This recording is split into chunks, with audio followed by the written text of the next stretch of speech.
ساری کائنات اور کائنات کی تخلیق 4 شعوروں یا 1 شعور اور 3 لاشعوروں پر قائم ہے۔ ہم جب اوپر سے نیچے کی طرف کائنات کی تخلیق کا تذکرہ کرتے ہیں تو 4تھے لاشعور کو شعور اول قرار دیتے ہیں۔ اب ہم یوں کہیں گے کہ شعور اول یعنی تیسرا لاشعور قرآن پاک کی زبان میں اسماء الہیہ یا صفات الہیہ ہے۔ اسماء الہیہ جب اپنے آپ کو یعنی اللہ کی صفت جب خود کو ظاہر کرنا چاہتے ہیں تو اس کے اندر حرکت پیدا ہو جاتی ہے، جو حرکت اللہ کے حکم کے ذریعے صفات میں پیدا ہوتی ہے۔ یعنی اسماء الہیہ جب اظہار کی طرف میلان کرتے ہیں تو ان کے اندر احکام کا رنگ غالب ہو جاتا ہے۔ یہ احکام کا رنگ غالب ہونا تصوف میں بداعت ہے۔ جب بداعت اول شعور سے دوم شعور میں منتقل ہوتی ہے تو امر الہیہ کی صورت میں ظاہر ہوتی ہے۔ یہی امر الہیہ روح ہے۔ روح جب حرکت کے دباؤ کے تحت ایک اور شرط پوری کرتی ہے تو رویا کی سطح میں داخل ہو جاتی ہے اور بداعت کی آخری کوشش کا نتیجہ فرد کی صورت میں ظاہر ہوتا ہے۔ اس بات کو عام فہم زبان میں اس طرح بیان کیا جا سکتا ہے کہ یہ ساری کائنات اللہ کی صفات پر قائم ہے۔ صفات جب اللہ کے احکامات کے ذریعے مظہر بنتی ہیں تو یہ صفات کے اندر دراصل ایک نزولی حیثیت قائم کرنے کا ذریعہ ہے۔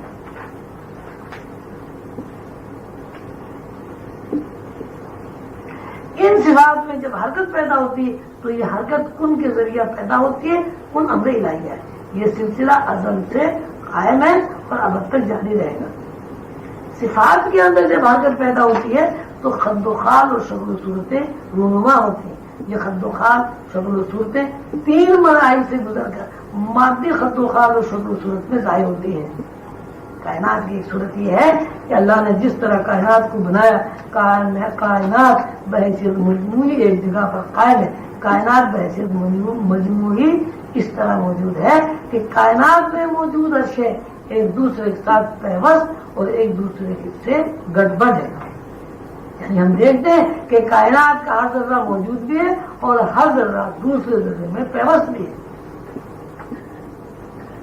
جب ہم کائنات کی اس اجتماعی حیثیت کو دیکھتے ہیں یا شعور یہاں مشاہدہ کرتی ہے تو یہ نظر آتا ہے کہ ایک مشکل شکل و صورت ہے۔ مثلاً کبوتر ہے، جب کبوتر کو دیکھتے ہیں اس کبوتر کے اندر ساری کائنات نظر آتی ہے۔ مثلاً ہم دیکھتے ہیں کبوتر کے اندر انسان ہے، انسان کے اندر بکری ہے، بکری کے اندر شیر ہے، شیر کے اندر نباتات سے متعلق نوع ہیں اور بے شمار ذرات ہیں، اور ان ذرات کے اندر تمام فلکی فرشتے وغیرہ ہیں۔ کائنات کی اس ہستی کو بداعت کہا جاتا ہے اور اسی حیثیت کو عالم ارواح کے نام سے جانا جاتا ہے۔ پھر کائنات یا عالم ارواح اجتماعی حیثیت سے نزول کرتی ہے اور ہر نزولی نوعی شکل میں پوری کائنات کو الگ الگ اور ہر نزول نوعی شکل میں پوری کائنات کو الگ الگ کر دیتا ہے۔ پھر نوعی تحریکات مزید نزول کرتی ہے۔ نوعی تحریکات کا نزول ہمیں فرد سے متعارف کراتا ہے۔ کائنات کا ایک عالم یہ ہے کہ ساری کائنات دو اعتبار سے ایک جگہ قائم ہے۔ ہر نوع دوسری نوع کے اندر نظر آتا ہے۔ حرکت کا دوسرا مقام یہ ہے کہ کائنات کی اجتماعی حیثیت نوعی اجتماعی حیثیت میں نزول کرتی ہے، یعنی ہر نوع الگ الگ ہو جاتی ہے، ہر نوع کا الگ ایک پیٹرن ہمارے سامنے آ جاتا ہے۔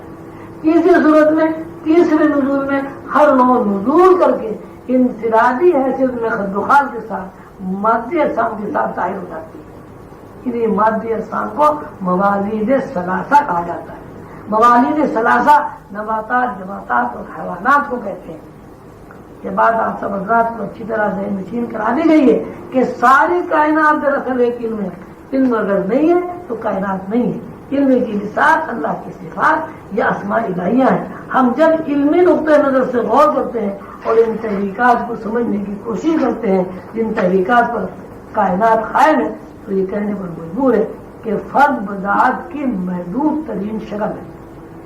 علمی اعتبار سے جب کوئی فرد بداعت کو سمجھنا چاہے اور بداعت کے نقوش کو، بداعت کی تحریکات کو وسعت دینا چاہے تو فرد کی یہ کوشش صعود کہلاتی ہے۔ قانون ہر صعودی حرکت نزولی حرکت کے خلاف واقع ہوتی ہے۔ بداعت شعور چہاروں میں یہ شعور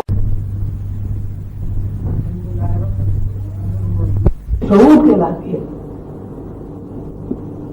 قانون ہر صوتی حرکت نزولی حرکت کے خلاف واقع ہوتی ہے. بدعات شعور چہارم ہے. یہ شعور چہارم نزول کر کے جب شعور سوئم میں داخل ہوتا ہے تو کائنات نوئی حصوں میں جانے پہچان جاتی ہے. یعنی فرد کا ذہن نوئی شعور کا احاطہ کر لیتا ہے. جس طرح فرد کا ذہن نوئی شعور کا احاطہ کر لیتا ہے، اسی طرح اگر فرد کا ذہن شعور اول سے لاشعور اور دوسرے لاشعور میں داخل ہونا چاہے تو اس کا ذہن تمام انواع کے شعور یعنی کائنات کی سطح پر قدم رکھ دیتا ہے. اول شعور نور مفرد، دوم شعور نور مرکب ہے. اول شعور سے مراد تیسرا لاشعور اور دوم شعور سے مراد دوسرا لاشعور ہے. اول شعور نور مفرد اور دوم شعور نور مرکب ہے. یہ نور کی دو قسمیں ہیں. تیسرا شعور یعنی پہلا لاشعور نسمہ مفرد ہے اور چارم شعور یعنی نسمہ مرکب ہے. نسمہ مرکب کی بھی دو قسمیں ہیں. کائنات کا جب تجزیہ کیا جاتا ہے کائنات کی چار مکانیتوں میں پہلے دو مکانیت نور کی ساخت ہے اور بعد کی دو مکانیتیں نسمے کی ساخت ہے. اللہ کے قانون کے مطابق ہر مکانیت کی دو سطح ہیں. نور مفرد کی دونوں سطح سے الگ الگ دو شعائیں نکلتی ہیں اور صفاتی تقاضے کے تحت جس نقطے پر مجتمع ہو کر مظاہرہ کرتی ہیں وہ نور مفرد کی تخلیق ہے. اس تخلیق کو ملائے اعلیٰ کہا جاتا ہے. نور مرکب کی دو سطحوں سے بھی الگ الگ دو شعائیں نکلتی ہیں اور صفاتی تقاضے کے تحت جس نقطے پر مجتمع ہو کر مظاہرہ کرتی ہیں وہ نور مرکب کی ایک تخلیق ہے. اس تخلیق کو ملائکہ کہتے ہیں. نسمہ مفرد کی دو سطحوں سے بھی الگ الگ دو شعائیں نکلتی ہیں اور صفاتی تقاضے کے تحت جس نقطے پر مجتمع ہو کر مظاہرہ کرتی ہیں وہ نسمہ مفرد کی تخلیق ہے. اس تخلیق کا نام جنات ہے. نسمہ مرکب کی دو سطحوں سے بھی الگ الگ دو شعائیں نکلتی ہیں اور صفاتی تقاضے کے تحت جس نقطے پر مجتمع ہو کر مظاہرہ کرتی ہیں وہ نسمہ مرکب کی تخلیق ہے. اس تخلیق کا نام عنصری مخلوق ہے. اسی مخلوق کا ایک جز ہمارا کرۂ ارضی بھی ہے.